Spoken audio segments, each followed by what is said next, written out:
The throne room of the Valari Empire stretched high into the sky, like a cathedral made of living crystal, and every noble who stood within its walls knew that today would change history forever. Queen Salith stood at the center of the grand hall, her silver skin glowing under the light of 3 distant suns that poured through the crystal ceiling, and beside her stood a man who made no sense to anyone watching. He was human. His name was Marcus Cole, and he was the most unremarkable creature any Valari had ever seen. He stood, barely 6 feet tall, in a room full of beings who towered at 7 or 8 feet. His skin was a dull brown instead of shimmering silver, and his eyes were a simple dark color instead of the royal violet that marked Valari nobility. The whispers started the moment the doors had opened and he walked in. "Is this a joke?" hissed Lady Vathara to the noble beside her. "She has lost her mind," replied Lord Kazan, his violet eyes narrowing with disgust. But Queen Salith heard none of their whispers, or perhaps she simply did not care. She held Marcus's hand firmly in her own and faced her court with the confidence of a woman who had never been wrong about anything in her life. "I have chosen my consort," she announced, her voice ringing through the crystal hall like a bell, "and I present him to you now. Marcus Cole of Earth will stand beside me as my husband and partner." The silence that followed was heavier than any words could have been. Then the doors at the far end of the hall burst open, and High King Vorath entered like a storm given physical form. He was ancient by Valari standards, over 400 years old, but his body was still powerful, and his mind was sharper than any blade. His silver skin was darker than his daughter's, marked with the scars of 1,000 battles, and his violet eyes burned with barely contained fury. "Salith," he said, and his voice was calm in a way that made everyone in the room take a step back. "Explain this to me." "There is nothing to explain, Father," Salith replied, and her voice did not waver. "I have made my choice, according to the ancient laws. No one, not even the High King, can deny a queen her chosen consort." Vorath's eyes moved slowly from his daughter to the human standing beside her, and Marcus met his gaze without flinching. This surprised Vorath more than he would ever admit. Most beings, even powerful Valari warriors, could not hold his stare for more than a few seconds before looking away. But this small, fragile human simply looked back at him with calm dark eyes that revealed nothing. "You," Vorath said, addressing Marcus directly for the first time, "what do you have to say for yourself?" The entire court leaned forward, eager to hear what excuse or explanation this pathetic creature would offer. Marcus considered the question for a moment, then spoke in a quiet voice that somehow carried through the entire hall. "I love her," he said simply. That was all. No grand speech, no desperate plea for acceptance, no attempt to prove his worth through words. Just 3 small words spoken with absolute certainty. Lord Kazan laughed out loud, and soon others joined him. The sound of mockery filled the crystal hall like poison. But Vorath did not laugh. Instead, he studied the human with new interest, because he had ruled the Valari Empire for 3 centuries by understanding the beings around him. And something about this human did not add up. "You were found on a crashed freight vessel," Vorath said. "A simple engineer on a simple ship. You have no wealth, no power, no psionic ability, and no noble blood. You are nothing." "Yes," Marcus agreed quietly. "And yet you believe you are worthy of my daughter." Marcus turned his head slightly to look at Salith, and something passed between them that no one else in the room could understand. "She believes I am," Marcus said, "and that is enough for me."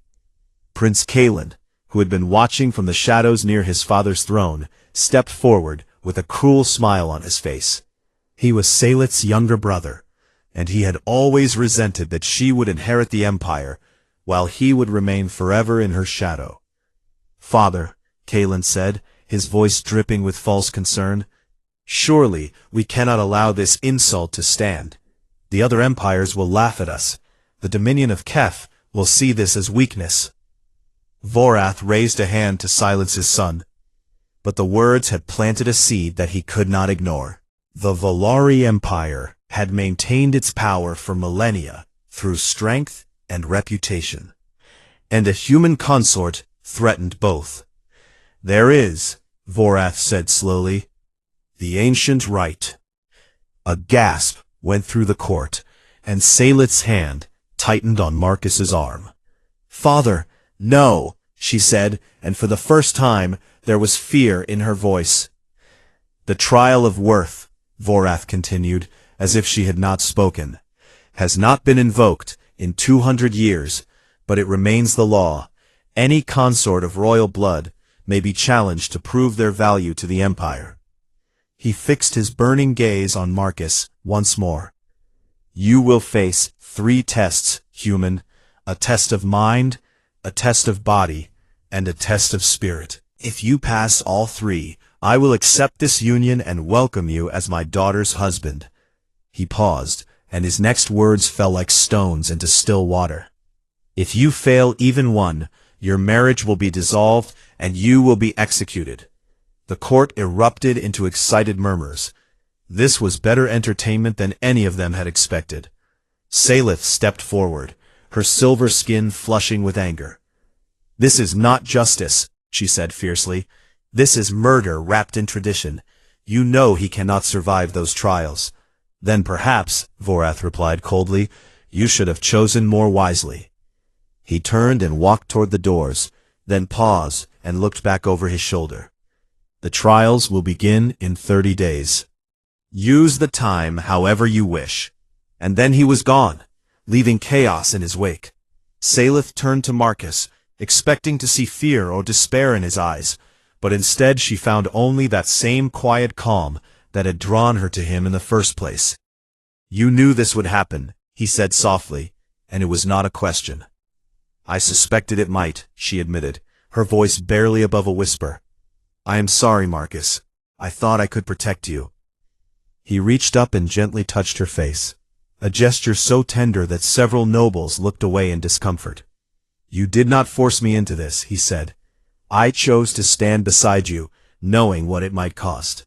I would make the same choice again." She searched his eyes for doubt and found none. "They will try to destroy you," she warned him. "I know," he said. "You are not afraid?" Marcus smiled then, a small, quiet smile that transformed his unremarkable face into something almost handsome. "Fear is a luxury," he said, "and I gave it up a long time ago." She did not understand what he meant, not yet, but she would learn. They would all learn. In the shadows near the back of the throne room, Prince Kalen watched the human with narrowed eyes. Something about the creature bothered him, something he could not name, but he pushed the feeling aside. After all, what threat could one small, quiet human possibly pose to the greatest empire in the galaxy? He would have his answer soon enough. The days that followed were filled with shadows and whispers, and Marcus walked through them like a ghost that refused to disappear.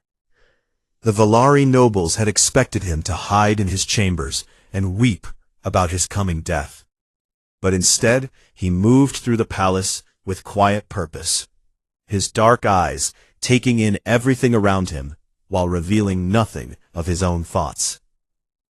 He spent his mornings in a small workshop near the servant quarters, a dusty room filled with broken machines and forgotten tools that no one had used in decades. The palace staff watched with confusion as he cleaned the space and began working on small mechanical projects that none of them could understand. "He builds toys," Lady Vethara reported to Prince Kalen with amusement. "Little metal boxes and strange devices that serve no purpose. The human is clearly simple in the mind." Kalen nodded, but said nothing, because the feeling of unease that had started in the throne room had only grown stronger with each passing day. There was something wrong about the way the human moved, something too controlled, too aware, but Kalen could not explain it, even to himself. Meanwhile, the wolves began to circle. Lord Draven was the first to make his move. He was a military commander with a cruel reputation, and he cornered Marcus in a hallway on the 5th day. "Human," Draven said, blocking the path with his massive body. "I have been wondering something. When you scream during the trials, will you sound like the animals of your world, or will you surprise us with something more pathetic?" Marcus looked up at the Volari warrior, who stood nearly 2 feet taller than him, and his expression did not change. "I do not know," he replied calmly. "I have never screamed." Draven's violet eyes narrowed with anger. He had expected fear, perhaps begging, something he could enjoy. "You will," he promised, leaning closer until his face was inches from Marcus's own. "I have killed humans before, during the border conflicts. They break so easily, their bodies and their minds. You are all soft, weak creatures who should never have left your little blue world." "Perhaps," Marcus agreed. The simple word, spoken without emotion, made Draven angrier than any insult could have. He grabbed Marcus by the throat and slammed him against the wall, lifting him until his feet dangled above the floor. "Show me fear," Draven demanded, his hand tightening. Marcus hung there for a long moment, his face turning red from lack of air, but his dark eyes remained steady. He did not struggle, he did not beg, he simply watched Draven with an expression that almost looked like curiosity. A voice rang out behind them, "Release him." Draven dropped Marcus and spun around to find Queen Salith standing in the hallway, her violet eyes blazing with fury that made even the hardened warrior take a step backward. "He is my consort," Salith said, her voice cold as the void between stars. "And anyone who harms him answers to me. Do you understand, Lord Draven?" Draven bowed stiffly and retreated without another word. Salith rushed to Marcus, who was rubbing his throat and breathing deeply. "Are you hurt?" she asked, her hands checking him for injuries. "No," he said, and his voice was still calm, still quiet, as if being strangled by a giant alien warrior was simply a minor inconvenience. "You did not fight back," she said, confused. "There was no need. He could have killed you." Marcus looked at her then, and for just a moment she saw something in his eyes, something that was gone before she could name it. "No," he said softly, "he could not have." She did not understand what he meant, but before she could ask, he had already started walking again, and she was left to wonder once more what secrets her quiet husband was hiding. The second attack came on day 12, and this one was far more serious. Salith was meeting with her advisors in the war room when a servant brought her evening tea.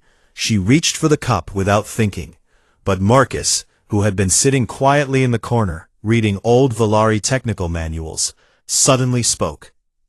"Do not drink that." Everyone in the room froze. "What?" Salith asked. Marcus stood and walked to the table with slow, deliberate steps. He picked up the cup and held it to his nose, breathing in deeply, then set it down again. "Kethril poison," he said, "from the night flower of Valar 7.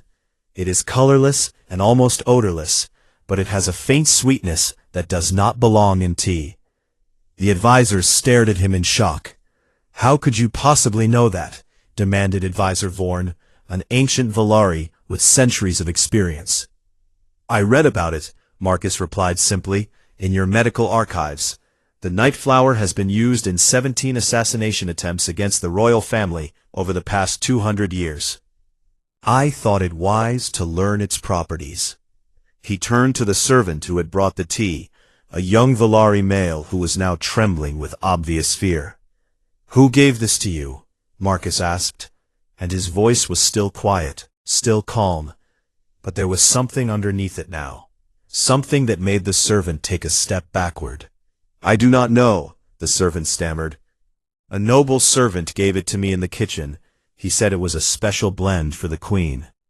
Guards were called, investigations were launched, but the trail went cold quickly. Whoever had ordered the poisoning had covered their tracks well. That night, Salith found Marcus in his workshop, surrounded by pieces of metal and wire. "You saved my life," she said from the doorway. "I read a book," he replied without looking up from his work. No one reads poison manuals unless they expect to need the knowledge. "Who are you, Marcus Cole?" He was silent for a long moment, his hands still working on whatever device he was building. "I am your husband," he finally said, "and I will let nothing harm you." "That is not an answer." He looked up then, and she saw the tiredness in his eyes, a weariness that seemed far too old for his young human face. "It is the only answer I can give you right now," he said. "But I promise you this, Salith. When the trials come, when everyone is watching, when they expect me to fall and break and die, I will show them who I am." He paused, and his voice dropped even lower. "And they will not like what they see." She wanted to push further, to demand the truth, but something told her that she would get her answers soon enough. On day 25, High King Vorath summoned them both to the arena where the trials would take place. "The rules are simple," Vorath announced, his voice echoing through the massive empty stadium. "The test of mind will pitch you against a psionic adept who will attack your thoughts. The test of body will have you face Warlord Dren in single combat. And the test of spirit," he smiled then, a cold, terrible smile, "the test of spirit will be chosen by me at the moment of its beginning. Prepare yourself however you wish, human. In 5 days, you will face the judgment of our empire." Marcus stood in the center of the arena, looking up at the thousands of empty seats that would soon be filled with Valari, eager to watch him fail. "Thank you for explaining the rules," he said politely. Vorath stared at him for a long moment, searching for any sign of fear, any crack in that impossible calm. He found nothing. "You are either very brave or very stupid," Vorath said. Marcus considered this carefully. "Perhaps both," he admitted. And then, to the shock of everyone present, he turned his back on the High King and walked away, as if the most powerful being in the Empire was simply not worth his attention. Vorath watched him go, and for the first time in decades, he felt something he barely recognized: uncertainty. The grand arena of Velar Prime had not seen such a crowd in over a century, and every seat was filled with Velari who had come from across the Empire to watch a human die. They had traveled from distant worlds and space stations, nobles and common folk alike, all united by their desire to see this strange creature who had dared to marry their queen. The atmosphere was electric with anticipation and cruel excitement. Marcus stood alone in the center of the arena floor, wearing simple dark clothing that made him look even smaller against the vast open space around him. Above him, holographic screens broadcast his image to the millions watching across the Empire.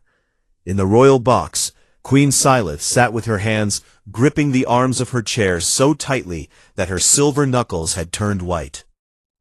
Beside her, Prince Kalen lounged with a satisfied smile, already imagining the power that would soon be his. High King Vorath rose from his throne and raised one hand, and the crowd fell silent instantly. "The trial of worth begins," he announced, his voice amplified to reach every corner of the massive arena. "The first test is the test of mind. May the truth of this creature's spirit be revealed." A gate opened on the far side of the arena, and a Valari female walked out with slow, deliberate steps. She was Mindkeeper Syra, the most powerful psionic adept in the Empire, a being who had shattered the minds of thousands during the last war. She took her position 20 feet from Marcus and closed her eyes, preparing to unleash the full force of her mental abilities. Marcus simply stood and waited. "Begin," Vorath commanded. Syra's eyes snapped open, glowing with violet light, and she launched her attack. To a psionic species like the Volari, mental combat was as real as physical combat. They could see the energy flowing between Syra and her target, could feel the waves of psychic power crashing against the human's mind, like an ocean trying to drown a single small stone. The crowd leaned forward, waiting for Marcus to fall, to scream, to clutch his head in agony as his thoughts were torn apart. Nothing happened. Marcus stood exactly where he was, his expression unchanged, his dark eyes watching Syra with what almost looked like mild interest. Syra's face twisted with confusion and then anger. She pushed harder, pouring more power into her assault. Enough mental force to crush a dozen trained Volari warriors at once. Still nothing. The crowd began to murmur in confusion. Some thought their eyes were deceiving them. Others wondered if the human was simply too stupid to realize he was being attacked. But the nobles who understood psionic combat saw something that chilled them to their bones. Syra was not just failing to harm the human, she was failing to touch him at all. Her attacks were not being blocked or deflected. They were simply disappearing into his mind, like light falling into a black hole. "What is happening?" Prince Kalen demanded, rising from his seat. In the royal box, Salith finally allowed herself to breathe, because she understood now what she had only suspected before. Human minds were different from Volari minds, not weaker, but fundamentally different. They had no psionic presence, because their thoughts were closed systems, dense and chaotic and utterly unreachable. To attack a human mind with psionic power was like trying to grab smoke with your bare hands. Syra screamed in frustration and gathered every ounce of power she possessed for one final devastating strike. Violet lightning crackled around her body, and the very air of the arena seemed to bend under the weight of her mental assault. She released it all at once, a wave of pure psychic destruction that could have leveled a building. Marcus blinked. That was all. He simply blinked, as if a mild wind had blown across his face. Syra collapsed to the ground, unconscious from the strain of her failed attack, and the arena fell into stunned silence. High King Vorath stared at the human with new eyes, and for the first time he began to wonder if he had made a terrible mistake. "The first test is passed," Vorath announced, and his voice was carefully neutral. "The second test is the test of body." The gate opened again, and Warlord Dren entered the arena. He was enormous even by Volari standards, standing nearly 8 feet tall, with muscles that looked like they had been carved from stone. In his hands, he carried a massive blade that most humans would not have been able to lift, and his silver skin was covered with the scars of 100 battles. The crowd roared with approval.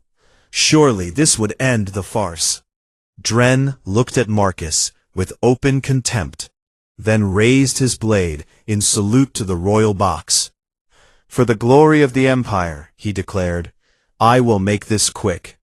Marcus did not reply. Instead, he picked up a simple metal staff that had been placed at the edge of the arena for him to use, a weapon that looked like a toy compared to Dren's massive sword. "Begin," Vorath commanded. Dren attacked immediately, bringing his blade down in a strike that could have cut through solid steel. Marcus was not there. He had moved at the last possible moment, sliding sideways with a speed that caught everyone by surprise, and Dren's sword bit into empty ground where the human had been standing a heartbeat before. Dren spun and attacked again, and again, each strike faster and more furious than the last. But Marcus flowed around them, like water flowing around stones.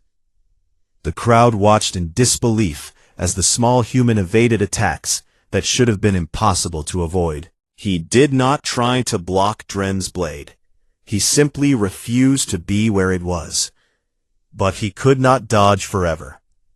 Dren adjusted his tactics, using his massive reach to corner Marcus against the arena wall. and finally one of his strikes connected. The flat of his blade caught Marcus across the ribs and sent him flying across the arena floor. The crowd cheered as Marcus crashed into the dirt and lay still. "Get up," Salith whispered from the royal box, her hands pressed against the glass. "Please, get up." Marcus coughed blood and slowly pushed himself to his feet. Dren smiled and attacked again, and this time he did not hold back. What followed was brutal. Marcus was faster than any Valari had expected, and he used his staff with surprising skill. Blow after blow landed on the human's body, breaking bones and splitting skin, and each time Marcus fell to the ground. But each time he stood back up. "Stay down," Dren growled in frustration after the 10th time Marcus rose from the dirt. "You have lost. Accept your death with dignity." Marcus looked at him through eyes that were nearly swollen shut, his body bent and broken in a dozen places, and he smiled. "No," he said simply. The fight continued, but something had changed. Marcus was no longer just dodging, he was attacking, using every dirty trick humans had learned across centuries of violence. He threw dirt in Dren's eyes, struck at his joints and pressure points, used the environment to his advantage in ways that no Valari warrior would ever consider honorable. And slowly, impossibly, Dren began to tire. Valari were strong, but they burned their energy quickly. Humans were weaker, but they could endure far longer. It was the difference between a sprint and a marathon, and Marcus had turned this fight into the longest marathon of his life. After nearly an hour of combat, Dren finally fell to his knees, exhausted and covered in small wounds that had accumulated over the course of the battle. Marcus stood over him, swaying on his feet, more blood than man at this point. Then he reached down and offered Dren his hand. The warlord stared at it for a long moment, then took it and allowed the human to help him stand. "You fight," Dren said slowly, "like nothing I have ever seen." "I fight," Marcus replied quietly, "like a human." The arena was silent, and then a single voice began to cheer, and then another, and soon the entire crowd was on its feet, because they had witnessed something that defied everything they believed about the universe. High King Vorath rose once more, his face unreadable. "The second test is passed," he announced. He stepped out of the royal box and began walking down toward the arena floor. "The test of spirit is mine to give," he said, "and I have decided its form." He entered the arena and drew his own blade, ancient and terrible, and humming with power. "You will face me," Vorath declared. The crowd gasped in shock, and Salith screamed in protest. But Marcus simply looked at the High King with those calm, dark eyes. "As you wish," he said, and the true battle began. The arena fell silent as High King Vorath descended onto the fighting floor, and the weight of his presence seemed to press down on everyone watching like a physical force. He had not fought in personal combat for over 50 years, and those who remembered his last battle spoke of it in whispers. He had faced an invasion force of 30 Kethrian warriors alone, and left none of them alive. Now this ancient terror stood across from a broken, bleeding human who could barely stand. "Clear the arena," Vorath commanded, and his guards quickly removed the unconscious Mindkeeper and the exhausted warlord Dren, leaving only the king and the human in the vast empty space. Salith pressed against the glass of the royal box, her heart pounding with fear. "Father, please," she called out. "This is not justice. This is a slaughter." "He has already proven himself." Vorath did not look at her. "The test of spirit is not about combat," he said, his voice carrying to every corner of the arena. "It is about truth." He raised his hand, and suddenly the air around them shimmered with psionic energy. He was creating a barrier of some kind, a bubble that surrounded himself and Marcus and blocked out all sound. Inside this bubble, their words would be heard by no one else. Marcus watched this happen with weary eyes, but said nothing. Vorath studied him for a long moment, and then he spoke in a voice that was almost soft. "I know what you are, human."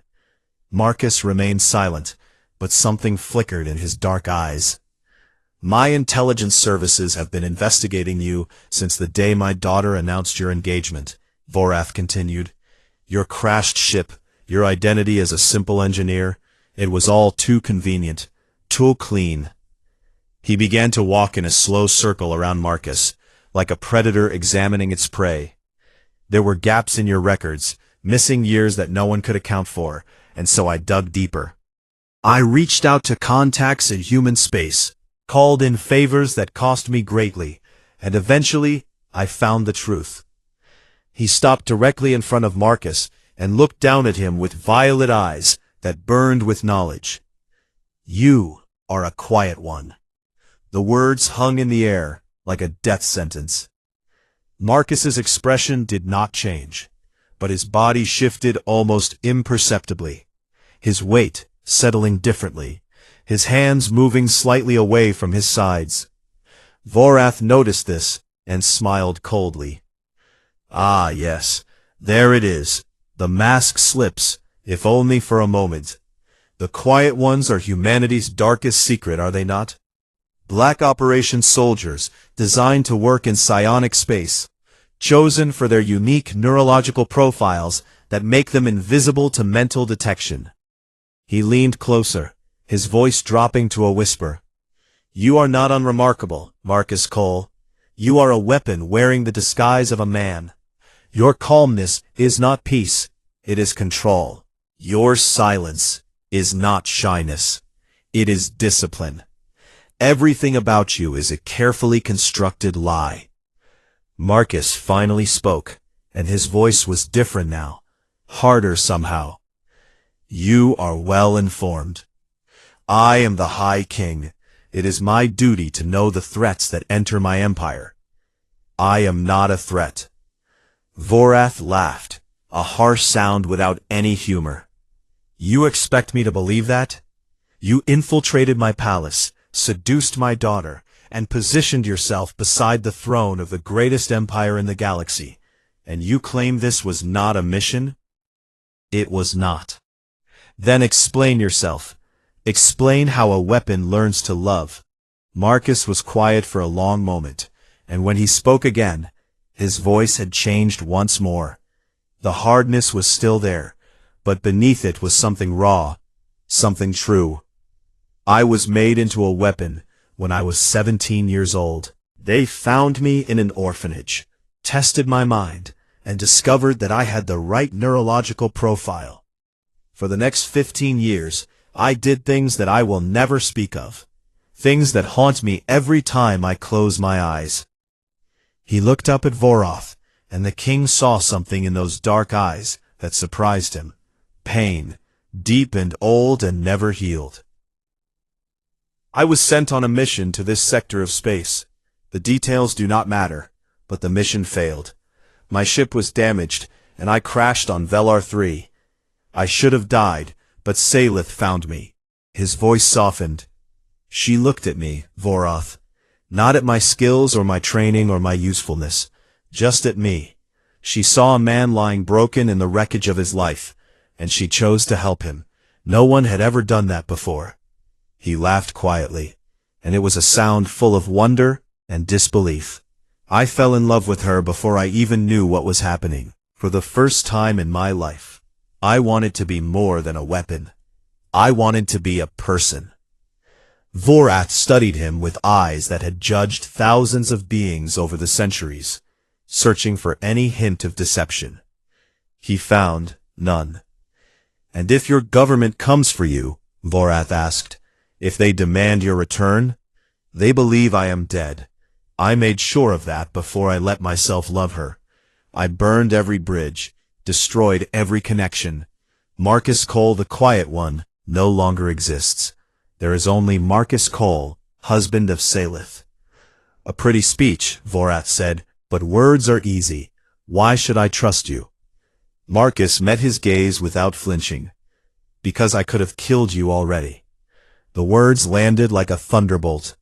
Vorath's hand moved toward his blade, but Marcus shook his head slightly. "Your psionic barrier blocks sound, but it does not block movement. When you were circling me, you passed within arm's reach 3 times. The first time, I could have crushed your throat. The second time, I could have taken your blade and used it against you. The third time, I could have simply broken your neck." He said these things calmly, without pride or threat, simply stating facts. "I did none of these things, because I am not here to harm you. I am here to prove myself worthy of your daughter, and more importantly, to prove to myself that I can be something more than what they made me." Vorath stood very still, processing this information. "You are asking me to believe that you, a trained killer, have truly changed. I am asking you to give me the chance to prove it. And if you betray us, if someday the weapon awakens, and my daughter pays the price." Marcus's eyes grew hard. "Then, I would welcome death, because I would have become the monster I have spent my whole life fighting against." The silence stretched between them, and then Vorath made his decision. He attacked. The blade came fast, faster than anything Marcus had faced before, and it was all he could do to survive. Vorath was not fighting to test him now. He was fighting to see the truth of his character. Marcus dodged and deflected, and took wounds that should have stopped him, but he did not attack back. He did not try to hurt Vorath. He simply endured, protecting himself without threatening the king. This was the test of spirit, Marcus realized. Not a test of combat, but a test of purpose. Vorath wanted to see what Marcus would do when pushed to his absolute limit. Would the weapon emerge? They fought for 10 brutal minutes, and Marcus fell again and again, each time rising slower than before. Finally, Vorath stood over him with his blade at Marcus's throat. "Why do you not fight back?" the king demanded. "You could have hurt me a dozen times." Marcus looked up at him through blood and exhaustion, and spoke the truth that defined his new life. "Because I am done being someone's blade. I am here to be her shield." Vorath stared at him for a long moment. Then he sheathed his sword and dropped the psionic barrier. "He passes," Vorath announced to the stunned crowd. "The trial of worth is complete." He reached down and helped Marcus to his feet, supporting the broken human as the arena erupted in confused cheers. "You will do," Vorath said quietly, for Marcus's ears alone. "Thank you," Marcus replied. Vorath shook his head. "Do not thank me yet. I accept you as my daughter's husband, but you have made yourself a target today. There are those who will see you as a threat, and they will come for you." Marcus smiled through his pain. "Let them come," he said. "I have finally found something worth protecting." From the royal box, Salith watched them walk together toward the gates, her father supporting her husband, and she wept with relief and joy. But in the shadows beside her, Prince Kalen watched, with very different emotions burning in his heart. This was not over. Not by far. 6 months had passed since the trial of worth, and the Valari Empire had slowly begun to accept the impossible truth that a human now walked among their royalty. Marcus had healed from his wounds and returned to his quiet ways, spending his days in his workshop and his nights beside Salith, and the nobles who had mocked him now gave him small respectful nods when they passed him in the palace halls. But peace, as Marcus knew better than anyone, was always temporary. The first warning came from the stars. The Dominion of Keth, the Valari Empire's oldest enemy, had launched a surprise attack on a border world, and their fleet was larger and better equipped than anyone had expected.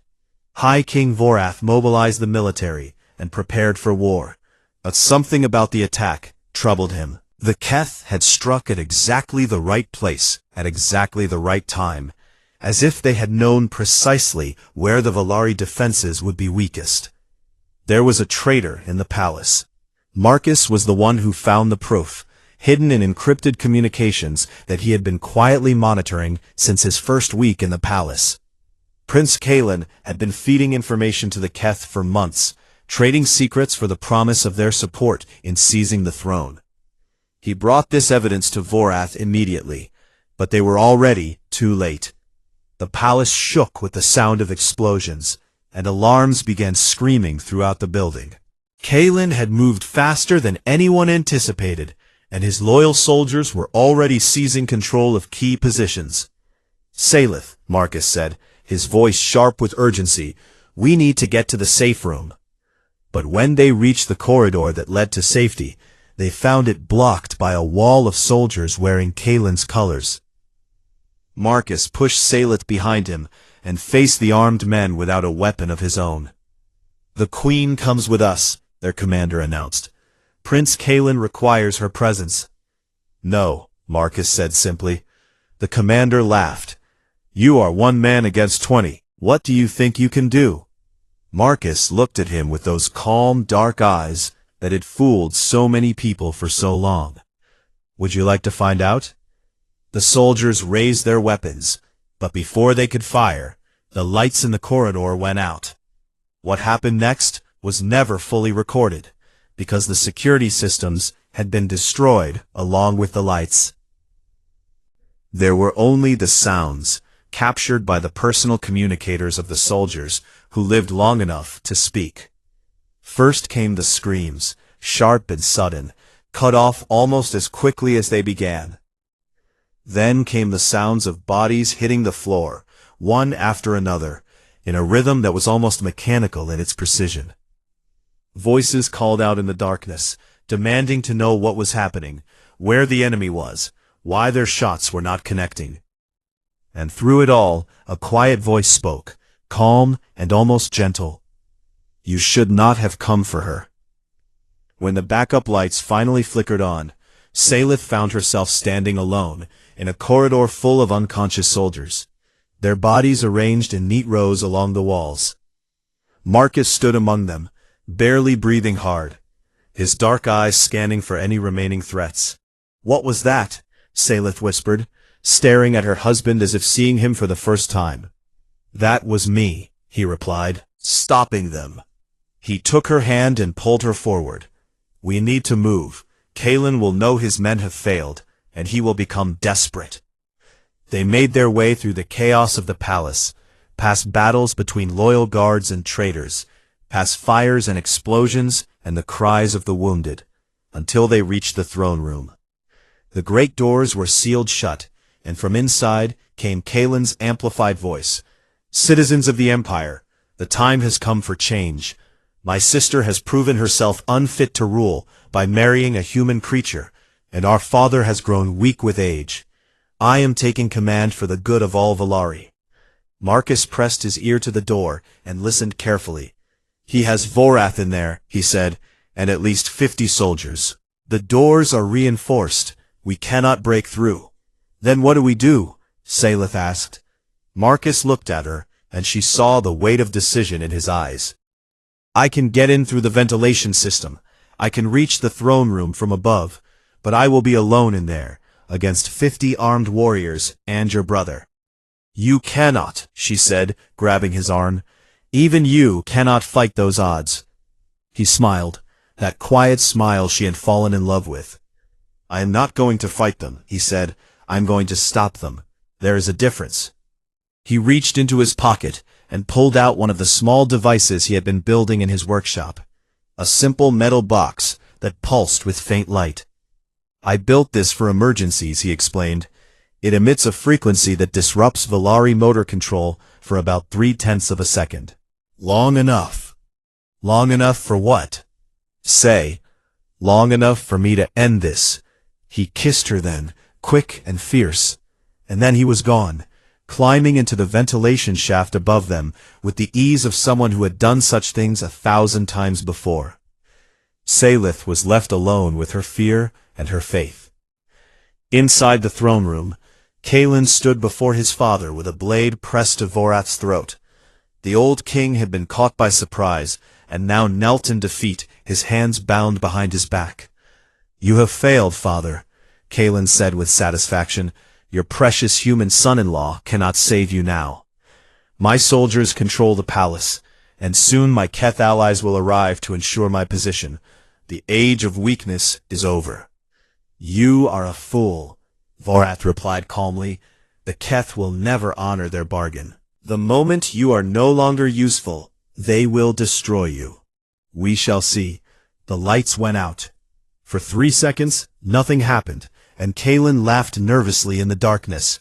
"Do you think this will save you?" "I have 50 soldiers in this room. When the lights return, I will simply kill you and claim you died in the fighting." The lights returned. The 50 soldiers were all on the ground, unconscious or groaning in pain, and standing in the center of the room was Marcus Cole, his dark eyes fixed on Kalen with an intensity that made the prince's blood run cold. "How?" Kalen stammered, backing away and pulling Vorath up as a shield. "That is impossible." "I had 3/10 of a second," Marcus replied, walking forward with slow, deliberate steps. "That was more than enough." Kalen pressed his blade tighter against Vorath's throat. "Stay back, or I will kill him." "I swear I will do it." Marcus stopped walking but did not look afraid. "You have made 2 mistakes, Kalen. The first was betraying your family. The second was thinking that I would give you time to follow through on your threats." His hand moved, almost too fast to see, and something small flew through the air. The same device he had shown Salith. It struck Kalen in the chest and activated, and for 3/10 of a second, the prince's body locked up completely.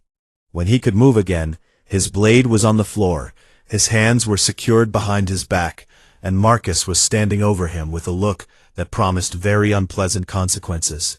As I said, long enough, the doors burst open, and Salith rushed in with loyal guards behind her. She ran first to her father, then to Marcus, holding them both as tears streamed down her silver face.